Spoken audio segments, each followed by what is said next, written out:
Shalom Aleichem. Mishnah Yomi is holding in Pesachim, chapter 8, Mishnah 8, the last Mishnah in this chapter. Onein, Tovil v'ochel et pischo erev. In Onein, again we mentioned yesterday, Onein is someone who had a relative pass away that very day.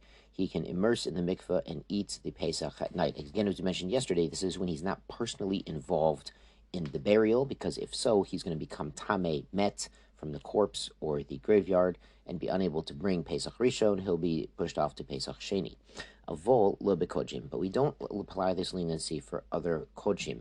So on a deraita level, we actually learn out from Aharon Cohen and his sons when his other sons Nadav and Avihu passed away, and Moshe said, "Why didn't you eat the chatat?" He says, "Could I possibly eat the chatat today?" Now today he was an onen, he was an onen deraita, but rabbinically they extend.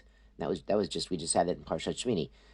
We extend rabbinically this status of onen into the night, but for Karban Pesach, which is such a big deal, it's a karet. If we don't eat Karban Pesach, the rabbis relax that restriction. They should just go to the mikveh if they're not tamei met and eat the Karban Pesach. But for other kodshim, other offerings that can be eaten at night, we do not allow it. The Mishnah continues, Shomea al meto. Somebody hears about losing a relative, but it happened a long time ago. They didn't have phone, they didn't have internet, so they might not have found out until after 30 days later.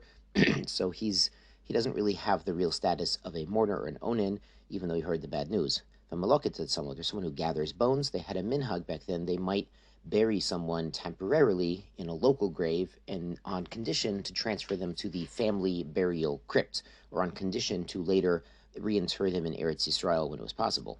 So here he's gathering the bones of his family. He's not doing it personally, or he's tamei met, but he's involved in this process, and it has a degree of sadness, of seriousness to it. Tovil v'ochel b'kodshim. He can tovil and eat kodshim that night. He's not really an onen deraita. The Mishnah continues, Ger shenit goyer, erev Pesach. Somebody is very excited on the 14th of Nisan. He's very excited to become Jewish. He's been studying, and now it's erev Pesach, and he really wants to become Jewish this day, so he pushes through. He says, let's do it right now. Goes to the mikveh right then and there, erev Pesach, and converts, becomes a Jew. Mazel tov. Beit Shammai omrim tovil v'ochel et pesach l'erev. Beit Shammai says, sure, he can go ahead and eat his Pesach. Beit Hillel omrim purish min orla. Someone who's separating from his foreskin, meaning converting that day. It's as if he's also separating from a grave. Now, what Beit Hillel is talking about is this person was not Jewish yesterday. He wasn't Jewish on the 13th of Nisan, and he probably most likely had contact with some form of tumat met. And in the previous 7 days, the previous month, he probably had contact with tumat met. And now if we allow him to convert, and now he becomes a Jew, and he's capable of being Makabel Tumah, he was not Makabel Tumah before he was a Jew, he's going to assume next year that even though he had Tumah Met, he was in a graveyard or something, he doesn't have to become purified. So he won't realize that the only reason he doesn't have to become purified is because he was not Makabel Tumah before he was a Jew. A Jew has a higher standard, that we say the bigger they are, the harder they fall. Or the more, to put it in a better way, the more sensitive someone is, the more easily their feelings are hurt. And spiritually, this is true by the Jewish people and Tumah. As we learned recently in Shemini, that the creepy, crawly creatures, the shkatzim, ramashim, these affect the neshama of a Jew. The non-Jews can eat these things, and the crabs and lobsters, everything doesn't affect them. But by a Jew, it affects the neshama. Very sensitive. So Beit Hillel is saying it's a gezerah, it's a preventative measure, because next year this ger is not going to realize that he has to become tahor from tumat met before he eats the Karban Pesach.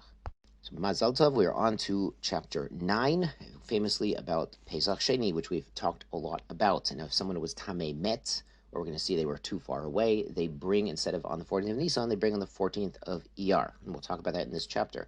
So, mi shehaya tamei ubederech rechauka, somebody was impure from a dead body, or a funeral, or a graveyard, or he was too far away. We'll define that later. V'lo asat rishon, he didn't do Pesach Rishon and Nisan, yaseh et Sheni, so do it in Iyar. Shogeg nenas, he was, basically it was his fault, it was a mistake, it was his fault, or nenas, or he was forced to not be there. V'lo asat rishon, he didn't do it, yaseh et Sheni, so he could go and do Pesach Sheni. Im ken, laman emar tamei ohaya b'derech rechauka, so if he could do it sort of if he for any reason missed, even for shogeg, even for sort of accidents, mistakes, negligence, he missed the Pesach Rishon, so why do we say, for example, tamei or far away? she'elu patorim mehikaret. These ones are pater from karet. If he was tameh, he can't bring it. It's not his fault. If he was too far away, we're going to see it's not his fault in certain situations. Elu chayvim bikaret. But if somebody, could have done it, but there was negligence, they slept in and they missed their plane flight, then they have a karetz hanging over their head, and they really need to bring that Pesach Sheni.